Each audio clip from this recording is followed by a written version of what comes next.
Phone tapping ఘటనపై కీలక వ్యాఖ్యలు చేశారు కేంద్ర మంత్రి కిషన్ రెడ్డి. సీఎం రేవంత్ రెడ్డి ప్రతిపక్షంలో ఉన్నప్పుడు, కాంగ్రెస్ పార్టీ అధ్యక్షుడిగా ఉన్నప్పుడు పదే పదే ఫోన్ ట్యాపింగ్ వ్యవహారంపై సీబీఐ విచారణ జరపాలని డిమాండ్ చేశామన్నారు. కాంగ్రెస్ పార్టీ అధికారంలోకి వచ్చి 18 నెలలు కావస్తుంది కాబట్టి ఫోన్ ట్యాపింగ్ కేసు విషయంలో దోషులకు శిక్ష పడే విధంగా సీబీఐ దర్యాప్తు జరిపితే బాగుంటుందన్నారు. నిజామాబాద్ జిల్లాలో కేంద్ర హోంశాఖ మంత్రి అమిత్ షా పసుపు బోర్డు కార్యాలయాన్ని ప్రారంభించారు. అయితే పసుపు బోర్డు కోసం రైతులు ఎంతో పోరాటం చేశారని గుర్తు చేశారు. పసుపు బోర్డు చైర్మన్ గా నిజామాబాద్ కు చెందిన పల్లె గంగారెడ్డిని నియమించారని తెలిపారు. రైతుల్లో వెలుగులు నింపడమే లక్ష్యంగా ముందుకు సాగుతున్నామని కిషన్ రెడ్డి అభిప్రాయపడ్డారు.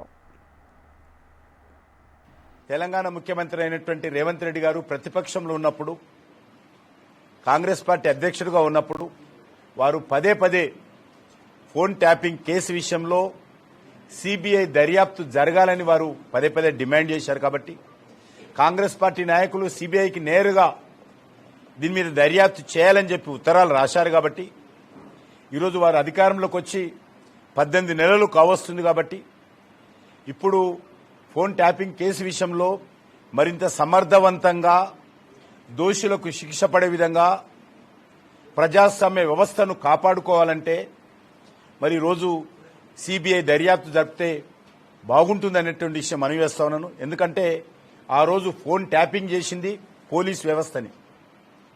పోలీస్ వ్యవస్థలో ఒక భాగమే ఫోన్ ట్యాపింగ్ చేసింది. పోలీస్ వ్యవస్థ మీద ఇప్పుడున్నటువంటి పోలీస్ దర్యాప్తు జరపాలంటే ఎన్ని రకాల ఇబ్బందులు ఉంటాయో అందరికీ తెలుసు. భారత హోంశాఖ మంత్రులు అమిత్ షా గారు ఈ నెల 29వ తేదీ ఆదివారం మన నిజామాబాద్ పట్టణానికి రానున్నారు. మనకందరికీ తెలుసు, అనేక సంవత్సరాల నిజామాబాద్ జిల్లా కావచ్చు, ఉమ్మడి జిల్లా లేక పసుపు పండించేటువంటి రైతుల యొక్క ఆకాంక్ష కావచ్చు, మాకు ఇక్కడ పసుపు బోర్డు కావాలని అనేక పోరాటాలు ఇక్కడ జిల్లా ప్రజలు చేసిన విషయం మనవి చేస్తా ఉన్నాను.